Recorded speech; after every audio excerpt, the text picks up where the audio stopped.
Je peux y aller. Bien, merci donc à Claire-Marie de me confier cette tâche délicate de conclure, et je me suis préparé aussi rapidement que possible, autant vous dire, mais on peut essayer d'être relativement spontané et tenter d'une conclusion honnête. En y réfléchissant pendant la pause, d'ailleurs, je me disais au fond, quand on relit le titre général du colloque, aux sources du libéralisme et des droits fondamentaux, l'actualité de l'école de Salamanque, il y a en quelque sorte une tension dans le titre et dans la problématique qu'il soulève, puisque il y a d'une part l'antériorité ancienne, historique d'une école, celle de Salamanque et la pensée de Vitoria, on l'a entendu depuis plusieurs jours. Mais il y a aussi une ambition d'historicité, on pourrait dire, si effectivement elle est aux sources du libéralisme. On en a discuté, on n'est pas forcément tous d'accord, mais ça fait partie du colloque. Un colloque, c'est fait pour colloquer, donc il est bon qu'il y ait des différences et même des divergences assumées. Ça signifie aussi que cette école n'est pas enfermée dans un passé nébuleux, mais elle a ouvert aussi des portes. Donc tension, et du coup aussi il n'y a pas que source, il y a actualité. Donc la question qui pourra même à mon avis rester ouverte, mais que Claire-Marie d'ailleurs elle-même dans sa communication de ce matin à mon avis largement ouverte, c'est sur l'actualité, par exemple autour du thème du droit de communication. On voit bien qu'on n'est plus du tout, bien sûr, comme l'on dit, dans le paradigme du temps de Vitoria, mais ça ne veut pas dire qu'il n'y a pas des questions, des défis, voire des vérités qui sont pérennes. On pourra retenir cela aussi, et que si nous sommes plutôt à l'âge de la 3e mondialisation, permettez-moi de me citer par rapport à mon intervention de ce matin, c'est la 3e mondialisation n'est pas la première, mais il y a mondialisation et il y a toujours d'une autre façon un désir d'universalité. Alors je dirais aussi que il y a d'autres défis. Il a fallu relever le défi, puisque je parle d'universalité, elle est passée ici entre nous par la pluridisciplinarité. Et c'est toujours un défi en termes d'entendement des raisons. Le discours d'un historien n'est évidemment pas le discours d'un philosophe, qui n'est lui non plus pas le discours d'un juriste. Chacun a sa discipline, chacun a sa compétence et son érudition ou sa scientificité. Et l'intérêt d'un colloque pluridisciplinaire, c'est de pouvoir permettre un entendement des raisons, de s'interpeller les uns les autres, même si l'expression est devenue un peu convenue, mais elle a sa réalité. Parce que nous avons tous évidemment des angles morts. Forcément, il y a des choses qu'on ne voit pas, parce que de fait, le philosophe verra les choses de manière peut-être rapidement spéculative, le juriste les verra de manière plus opératoire, et l'historien avec une dimension beaucoup plus diachronique, et donc il y a là des complémentarités importantes. Le défi, bien sûr, mais d'une certaine manière, j'ai déjà dit à propos du titre, mais on l'a vu dans le déroulement du colloque, arrêter aussi un défi diachronique. J'ai trouvé excellent, d'ailleurs, en termes de... Je me permets de... Je ne suis pourtant pas un président d'un comité d'experts ici de l'AERS, mais je me permets de mettre une note aux organisateurs. J'ai trouvé plutôt excellente ou judicieuse. Non, excellente, je dirais même. Non, faut mettre une note A quand même. On va leur mettre A tout de suite. Parce que c'est ABC à l'AERS. Alors C, ça serait mort. B, ça serait quand même pas gentil. A, c'est très bon. Et de fait, c'est vrai. De procéder par ces étapes et par cette méthode à laquelle vous avez recours, c'est-à-dire qu'évidemment il fallait partir des racines. Hein. On l'a entendu avec nos frères dominicains espagnols et ici de l'université de Salamanca. Les sources, c'est-à-dire le rapport à saint Thomas et comment la pensée de Vitoria s'est constituée, et quelle était sa méthode d'enseignement, et ça je crois que c'était très important, de partir d'une réalité constituée avant d'en venir à des débats plus théoriques ou historiques, comme on l'a entendu dans la première partie de notre colloque. Donc je crois que ça c'était, au plan de la méthode, excellent. de l'entendre, on avait une base, et ensuite pouvoir nous projeter dans la question des principes philosophiques et des normes juridiques.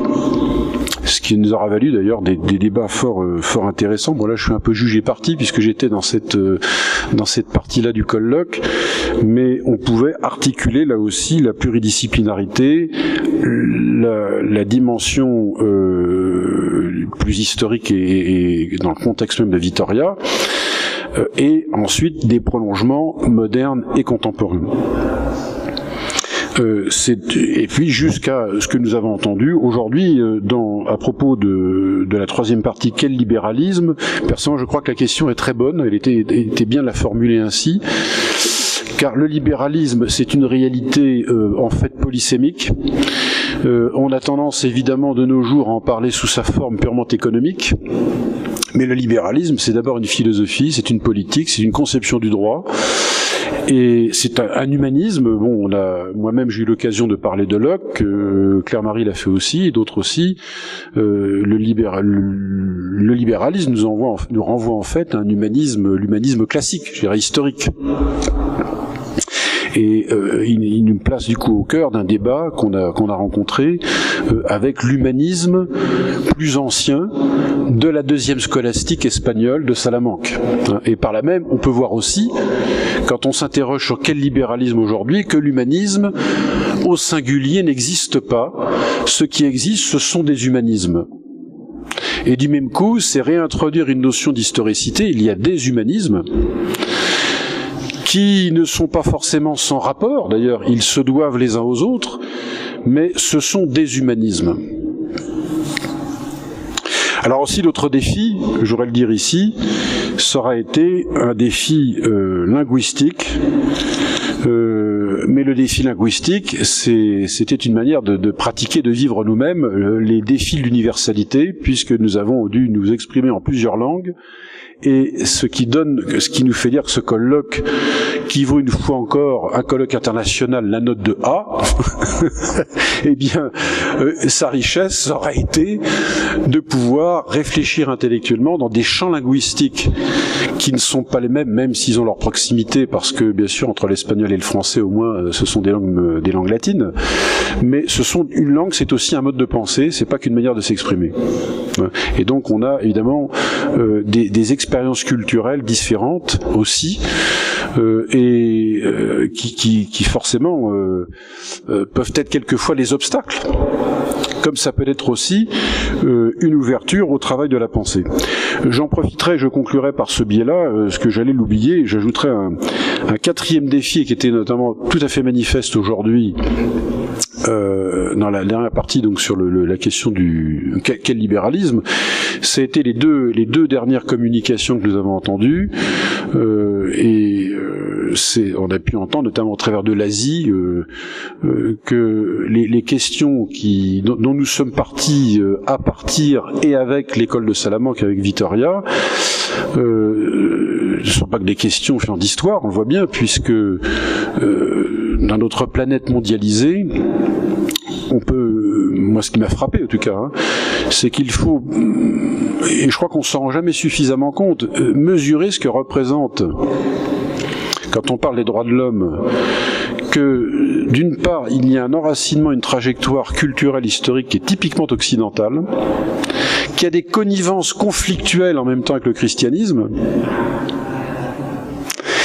Et lorsque l'on entend des propos qui nous viennent d'autres cultures, d'autres civilisations, eh bien, on est plongé là aussi au cœur même de l'universalité de manière concrète. Quelle réception peut avoir ce discours sur les droits de l'homme lorsqu'on appartient à des champs culturels, religieux, sémantiques, linguistiques totalement différents.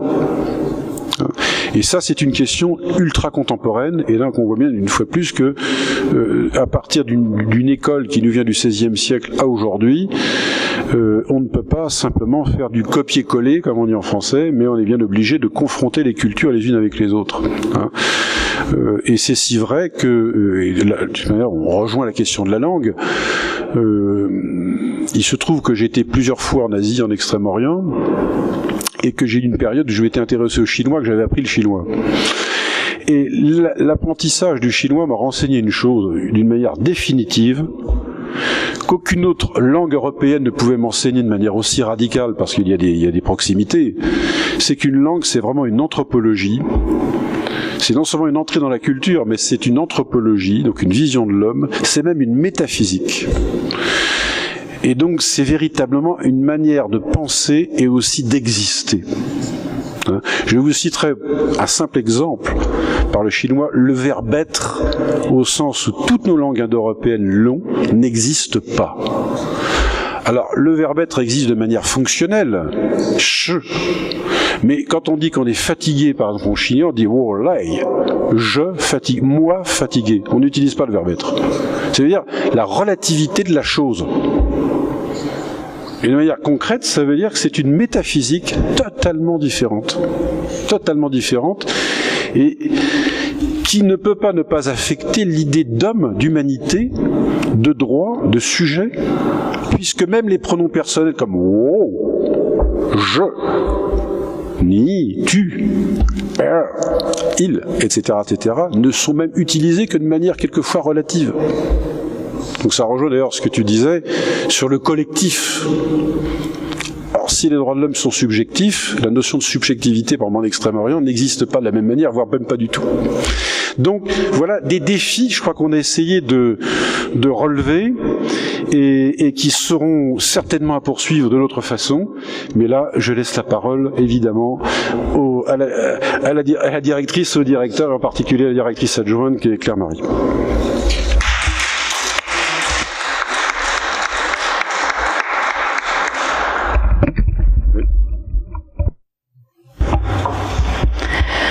Merci beaucoup pour cette synthèse intellectuelle aussi brillante qu'impromptue et qui nous permet d'avoir en quelques minutes une sorte de parcours de notre colloque. Il me revient de remercier très chaleureusement frère Manuel Andrel,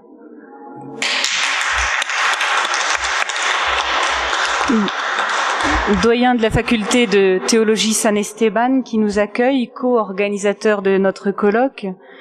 Vous avez été la cheville ouvrière de ces 3 jours. La qualité de votre présence, personne n'en doutera. La qualité de votre attention ont très largement contribué à la réussite de notre rassemblement, alliant rigueur intellectuelle et échange fraternel. Vous avez eu le souci des détails de chacun, avec un très grand soin. Je peux témoigner de la réactivité de vos réponses depuis 6 mois.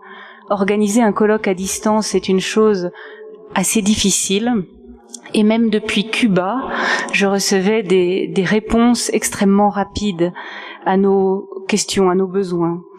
Vous avez organisé le logement, les visites culturelles, le couvent San Esteban, la cathédrale, le très bon repas hier soir en ville, la liturgie de ce dimanche matin, l'organisation des pauses et toutes ces multiples tâches qui ont permis à tous les autres de se concentrer, de se rencontrer, de se détendre, bref, d'en profiter.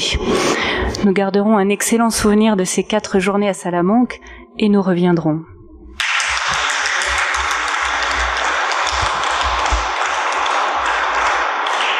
À travers vous, c'est aussi l'ensemble du corps professoral de San Esteban, l'ensemble de l'administration de la faculté que je souhaite remercier.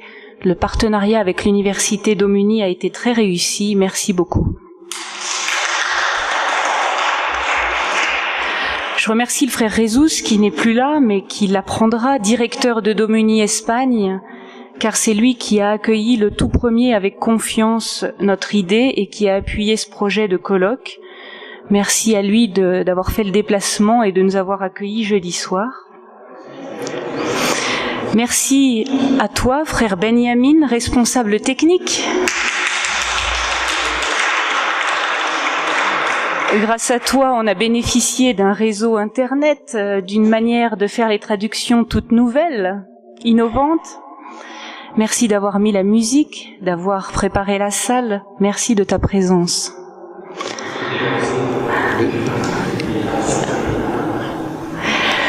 Je souhaite remercier chacun de vous, frères de ce couvent, frères de cette province, par votre accueil dans votre maison, votre participation aux séances. Vous avez pratiqué l'hospitalité si chère à Francisco de Vitoria. Nous fûmes vos hôtes et nous avons été vos autres. Pendant quelques jours, le couvent a résonné de nos langues, de nos cultures, de nos rires, aussi de nos questions. Nous espérons ne pas vous avoir trop dérangé. Nous nous sommes sentis chez nous, chez vous, membres d'une même famille. Merci beaucoup.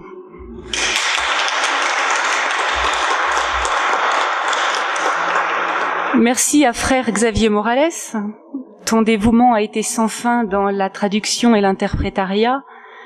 Vous avez contribué à l'entente mutuelle avec des moyens limités. Ce service a été très précieux. Merci beaucoup.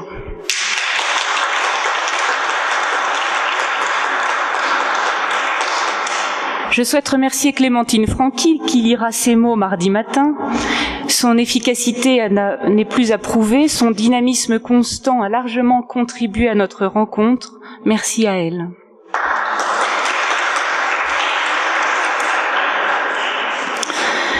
Merci à chacun de vous intervenant à ce colloque. La qualité de vos participations, de vos communications a fait le colloque.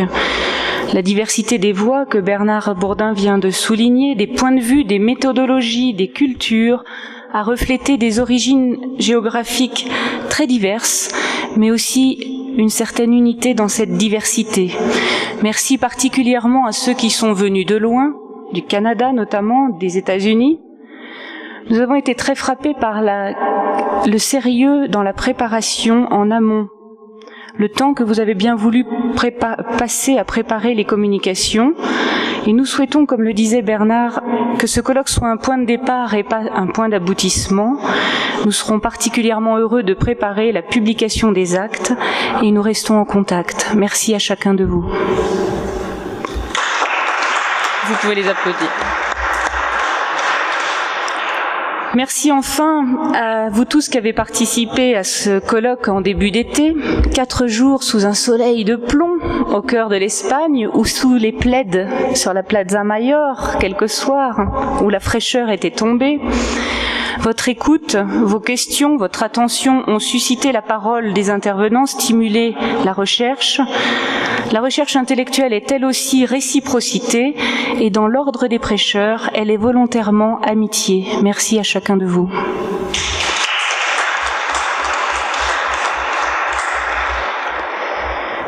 Quelques mots pour conclure, plus personnels. Je me rappelle de ce matin de février 2014, il y a quelques mois seulement, nous étions à Madrid en réunion avec la section hispanophone de Domuni. Et comme très souvent à l'université Domuni, dès qu'une idée surgit, nous la mettons en application. C'est à chaque fois un challenge. Il avait été proposé l'été précédent au chapitre de Trogir que l'Ordre des prêcheurs organise un colloque consacré à l'actualité de Francisco de Vitoria dans le cadre du 8e centenaire de sa fondation. C'est aujourd'hui chose faite et je me réjouis particulièrement parce que si la devise de notre ordre est Veritas, un autre mot nous rassemble aussi, c'est celui de compassion. Nous avons vu ces derniers jours que la recherche de la vérité ne peut se mettre en œuvre que dans une quête permanente de la justice. La dénonciation des inégalités, la réparation des relations blessées, brisées, la visée d'une certaine harmonie à l'échelle de l'homme et à l'échelle du monde. Certes, notre contribution est et restera modeste, mais comme Vitoria et Las Casas, nos frères et nos maîtres du XVIe siècle, nous avons osé une parole, une réflexion, une responsabilité dans l'Église et dans le monde. Dans l'ordre des prêcheurs, en dépit de toutes les imperfections de la nature humaine, de notre propre nature, nous avons la profonde conviction que le droit est l'incarnation de l'amour et que l'amour véritable requiert le droit. Comme le soulignait tout à l'heure dans l'ultime communication le frère Augustin, la reconnaissance de droit permet l'estime de l'autre, mais aussi l'estime de soi. Au terme de cette rencontre, s'il nous est permis de prier, la parole peut être celle d'une action de grâce et d'une certaine espérance. Vitoria, Las Casas sont des témoins privilégiés pour notre recherche. Ils furent sans doute un peu taxés d'idéalisme. Pour ma part, je souhaite retenir une chose: les utopies d'aujourd'hui sont la réalité de demain. Merci à tous.